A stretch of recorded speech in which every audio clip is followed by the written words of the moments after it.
The third thing I would do is take your homepage and then take your three competitors' homepages, put them next to each other, like in a browser, paste them into like a document, 1, 2, 3, 4. Just blur all the logos, okay, or cover them up, and then just show it to some people and ask them, hey, can you guess which one is which, or what makes them different? And if they can't instantly say what makes yours different, and by that they won't know that it's yours, probably says if your headline, your messaging is just interchangeable with your three competitors, what will your audience think? Many marketing leaders still measure website success by traffic, engagement, or surface level conversion metrics. What they should do is view the website as a revenue engine where everything from messaging, page structure, and UX decisions directly influence sales qualified leads, demo quality, and pipeline velocity. So how can SaaS companies engineer websites that actually create revenue?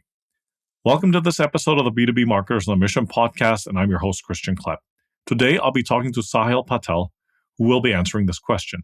He's the CEO of Spiralize, a leading company specializing in predictive CRO and data-driven landing page optimization. Let's dive in. Okay, Mr. Sahil Patel, welcome to the show, sir. Glad to be here. Thank you for having me, Christian. Great to have you on the show. I'm really looking forward to this conversation because, man, I am really hoping that people are paying attention, taking notes, and walking away with this with something actionable, right? Because that's what the show's about. All those things would be good.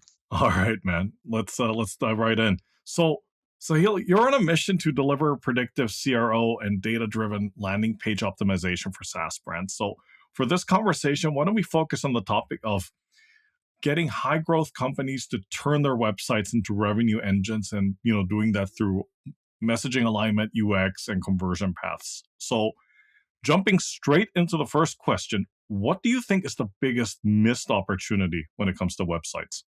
Biggest missed opportunity, number one, and let me say, we're talking about B2B websites here. So let's put aside Nike.com, Dolce & Gabbana. These are all a different world. Mm-hmm.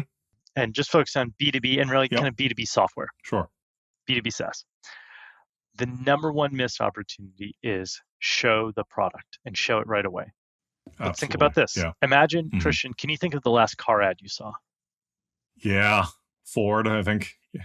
Okay, yeah, Ford. Was it the truck, the F-150, something else? Yes. Okay. Yes. So let's picture, for those who are listening in, describe the ad. What was happening? It was a dirt trail somewhere in the Rocky Mountains, with the sunlight and all that, right? So, and they're using the car. Maybe they're getting to a campsite. Maybe they're hauling wood.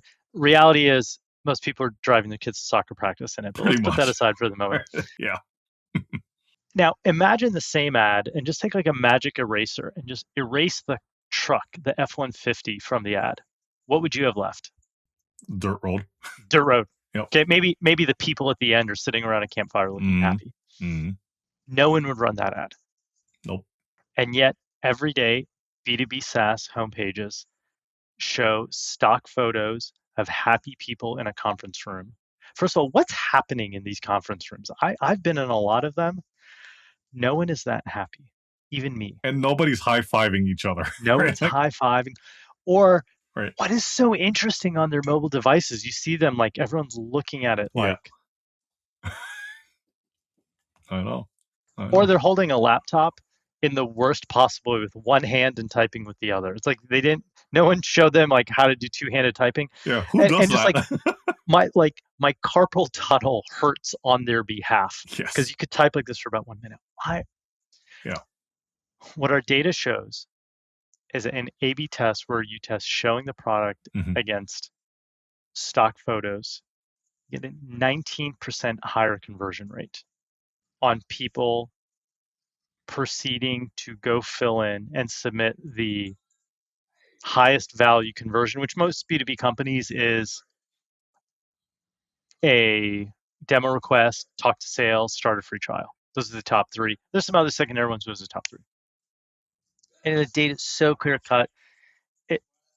This comes from running tests across millions of data points. Plus, we crawl the internet. We find everybody else's A/B test. So even if you're not a Spiralize customer, if you're running A/B tests, we have some ways of at least seeing kind of what you're testing and what tends to win. Right. This one is a slam dunk. Wow. It sounds so simple now that you've laid it out like that, right? But it's amazing. Like now that you mention it, it's amazing how many SaaS companies don't do that, Yeah. and they keep you guessing till the end, or not. Just show the price. Now, there's a lot of Yeah. reasons I think why it doesn't happen. So let's start with Yeah. the first one. Yeah. Uh, my my boss is afraid that our competitors are going to steal our ideas if they see the Mm. product.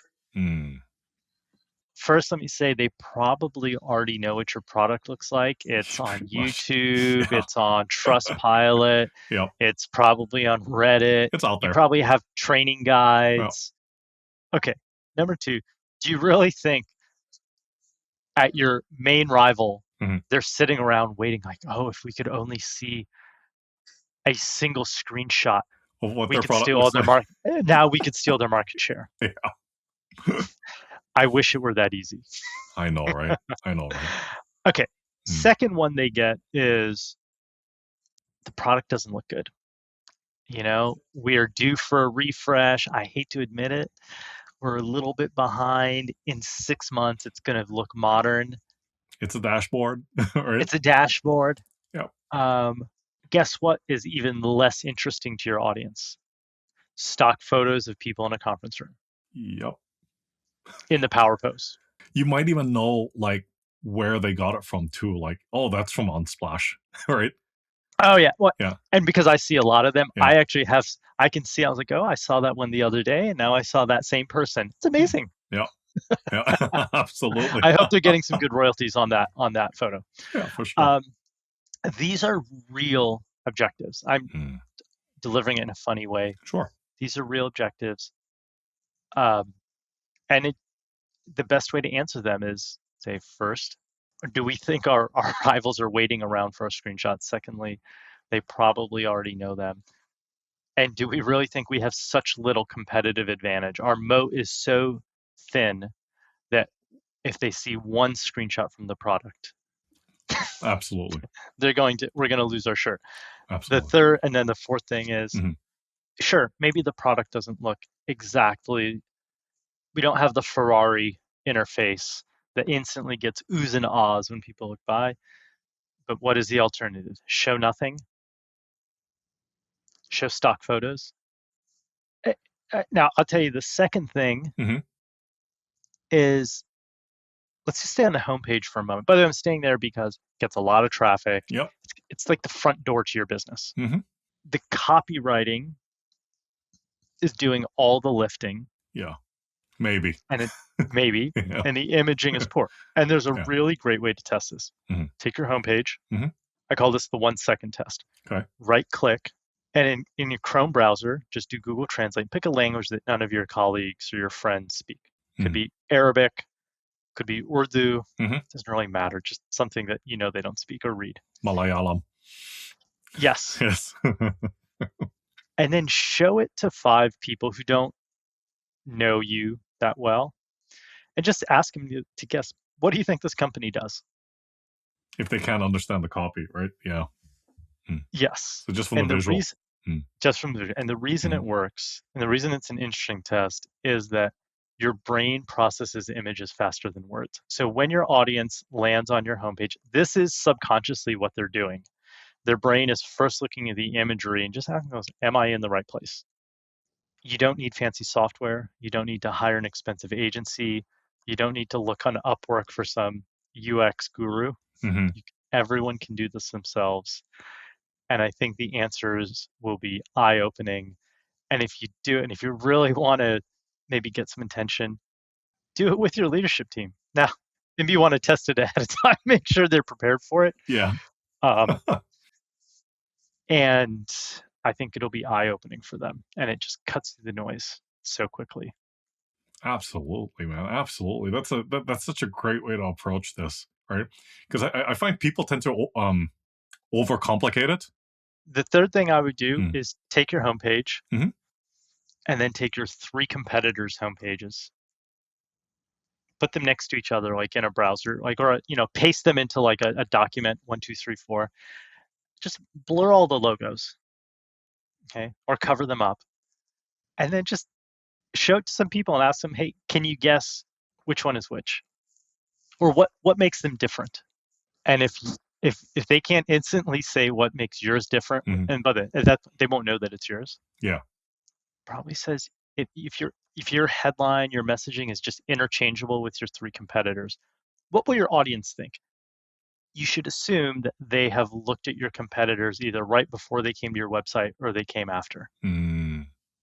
And if you say something like AI powered revenue orchestration all in one, sure, all of those things could be factually true about your software. Mhm. It's powered by AI. It does revenue orchestration. I actually don't know what that means, but Yeah. I see those two words next to each other all the time. Yeah. It's some kind of, hey, we have a big feature set. That's usually what all in one means, Mm, big feature set. mm, mm, mm, All those things can be true. mm. But if your three competitors can make that claim, even if it's stretching the truth a little bit, Yeah. why would anyone stay? Sure. I'll just be Absolutely. like, okay, well, this does what all the others do. Because, and at that point, it then quickly becomes like a race to the bottom. Not your high intent people because they know your brand, maybe they've used you elsewhere, you're going to get them anyway. Hmm. But a lot of the game is won and lost for the people in the middle. Maybe they go to you, maybe they go somewhere else. Yeah. And when you say, hey, we're no different than anyone else, they, if you're lucky, maybe they read a little bit more, but I think likely they bounce pretty quickly. They'll bounce pretty quickly. That's exactly it. That's exactly it. Wow. What a way to kick off this show, man. Right. Fantastic. I hope that we're giving the audience something to everyone that's listening today that they can actually use right away and they don't need fancy tools or to spend a lot of money Mm, to put into practice. absolutely. Absolutely. And on that note, I'm going to ask you another question. So, what is it about conversion paths on a website or landing page that you think a lot of teams get wrong? And what can they do to improve this and guide users instead of confusing them? I think there's a couple things. Hmm. One is maybe just a really simple way to understand your audience. And I'm going to oversimplify here is to divide the world into high intent and low intent.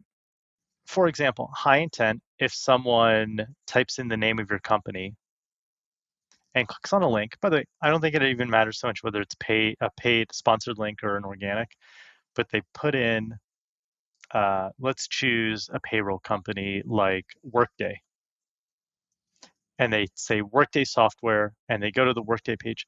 That's pretty high intent traffic. They were looking, they already had you in mind. Boy, we wish the world was, this was what we got every day.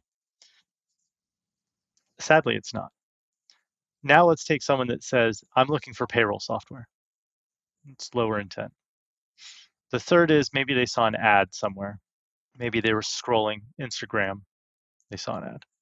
I think if you try and treat all those people the same, that's not news. I think everyone's figured out you shouldn't do that. I think the mistake I see a lot of people make is they go to the lowest common denominator, which is they say, oh, when we did some research, we talked to some of our audience.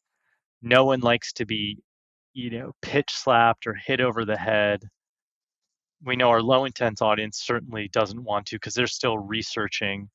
And so they optimize for the lowest common denominator, the lowest intent audience. By the way, I think that's a mistake, not because the Yeah. insight's the wrong, Hmm. but because now you're ignoring your high intent traffic. Yeah. Okay. Yeah. These are the thirsty runners. Okay? Thirsty runner, you show up with like a warm pail of water in a rusty bucket, and they're going to drink it. Oh, Okay. yeah. And instead, you're saying, hey, I know you're thirsty, but let me go get a chilled pitcher from the fridge in a beautiful carafe, pour it out, and I'll give you a back rub. And I'm not going to let you have a sip until you do that. Okay. It's a mismatch. Yeah. So what that means is in practical life, if you have high intent traffic, give them a high intent experience. And what that usually means is don't give them a ton of distractions, Hmm. have a clear CTA. A lot of those times you can actually put your conversion form right up there on the page, maybe even above the hero. Hmm. I know everyone thinks that's a little cringe. Oh, respect my audience. No one wants to be sold to. Hmm. Your high intent audience, why the hell else are they coming there? Hmm. Now, Right. that's not your whole audience. If you're No. lucky, I don't know, maybe that's 10 or 20% of your traffic. Now, in the middle, that audience needs more persuading. Hmm. give them an experience. You probably don't want to hit them with the form right away. No. You want to start with making sure they know they're in the right place.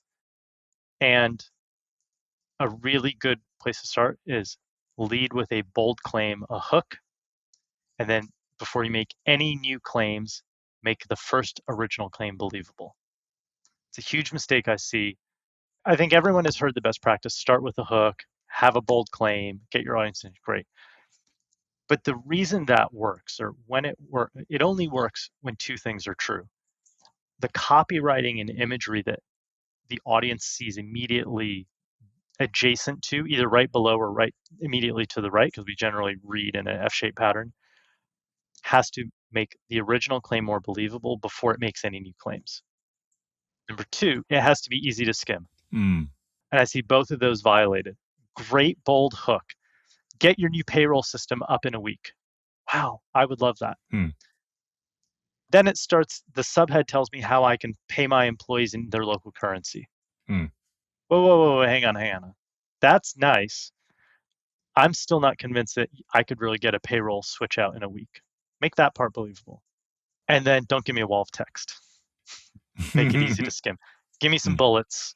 Make Mm. the keywords, start with the keywords, Mhm. turn into bullets. I think that audience, you try and hit them with the form right away. Maybe it works, maybe it doesn't. Worth testing if you have the ability and you're set up to do some A/B tests, great. If you're not, getting the copywriting right is worthwhile. I think for your lowest intent audience, it's sometimes hard to know what they are. Mhm. I'd say the first thing I would focus on is just make sure you deliver on whatever promise brought them to the page. Right. So if you have a dog food ad, you can't have a cat food landing page. You make it sound so simple, I know. But in Everything application, it's is, like, yeah. the application's everything. Says easy, does hard. Mm. Well, and I think it's also, and correct me if I'm wrong. A lot of these SaaS companies, they get in their own way a lot, right? Like, let's just cram everything about our product into the website because everybody has to know this, right? More is more. Yeah, More is more is really hard to resist. yeah, Everyone is guilty of it. I'm guilty of it. yeah. We all are. We all are. Absolutely. Here's the reality. Mm. For most B2B websites, less than half of your traffic will scroll past what we call the hero. Mm-hmm. Marketing speak for that top section, Yep. the hero image, hero section. Mm-hmm. So spending a lot of energy on like what's the copywriting to put like 3 scroll clicks down. Mm-hmm. I'm not saying pay no attention to it, Yeah. but a lot of the game is won and lost in the hero. Like, get that right first. Right. Right. Exactly. Exactly. So, as we're wrapping up this interview, Sahil, if there are 3 things you'd want people that are listening to this to walk away with that they can take action on, like right now, like right after they listen to the interview, what are those? What will those 3 things be? Number one, find all the stock photos on your website and replace them with, if you're B2B SaaS, it's easy, just a picture of your product. Mm-hmm. If you're some kind of service or tech-enabled service, or you're selling an API, it's a little bit harder. Yeah. You're going to have to think a little bit harder about, like, what is the outcome that your customer wants? Mm-hmm. Okay, that's number one. Number two, do the 1-second test. Right click, put your homepage into Arabic, go show it to 5 people, see if they can guess what you do. Mm-hmm. I think you'll be surprised, not necessarily in a good way. Yeah. By the way, I want to caveat that no one is going to look at it and say, this is payroll tech for mid-market Yeah. No. No. No. Yeah. restaurants with No. 5 or more locations. They're No. going to say something like, Yeah. it looks like software, maybe some kind of business software, some kind of tech. If they're doing that, I think you're in a good place. Okay? Mm. If they say something like, I don't know, they sell cardigans, because you've got stock photo of someone in the power pose wearing a cardigan, you may want to work on your imagery. Okay. Office furniture. Yeah, office furniture. Weirdly held carpal tunnel syndrome because everyone's holding their Yeah. laptop like this. Yeah. Yeah. Commercial space for rent. Like, Yeah, commercial space for rent. Yeah, they've got this great workspace. Oh, this is for WeWork. Yeah. Yeah. Number 3, take your homepage, put it up against your 3 competitors, hide the logo. Just ask people, Mm. which one would you pick? Everyone can do this. in about 5 minutes or less. No fancy software, no expensive agency. Now, if you do all three of those things, then call the agency. Yeah. But Yeah. before you do that, Yeah. you can probably, I think I like what you said about kind of it's sometimes we kind of get in our own way. Hmm. The reason companies get there, I think, are with good intentions. Yes. They've grown, they've evolved, Hmm. they've accumulated, um, they've built more products. It's a lot easier when you've got one product. It's a lot harder when you've got a suite of products. So let me say, I'm fully cognizant. This is a lot easier to say than it is to do. Absolutely. And Absolutely. you and if you get there and you go look and you go, okay, I just did this. Hmm. Our homepage reads pretty darn similar in tone and value proposition as our three competitors. Now I got to fix it. Okay, Mm. that's where the hard work starts. And you Right. got to make some real trade-offs. None of that is easy.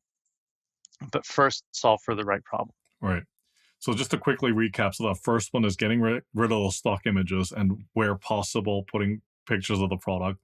Number two is right clicking and changing the copy into a different language and showing it to people so to see if they can guess what it is you do.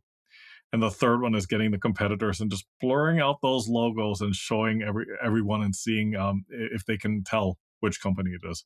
Yeah, put it next to yours, Yeah. and you could just say, I don't know if they could. I don't think you have to say which company is mine. I just want to Mm. clarify that. Yeah. I might even say like which one of these gets your attention the best, Right. or Or doesn't. or what are the differences among these companies? Mm. Mm. You want to be open ended. You don't want to like put words Yeah. You don't want to guide in them. their mouth. You Yeah. don't want to lead the witness too much. Yeah. Yeah. Yeah.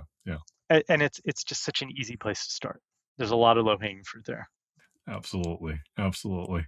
Wow. Sahil, that was dynamite, man. Thanks so much for coming Thank you for on. the kind words. This is a great show. Really enjoyed it. Thank you so much.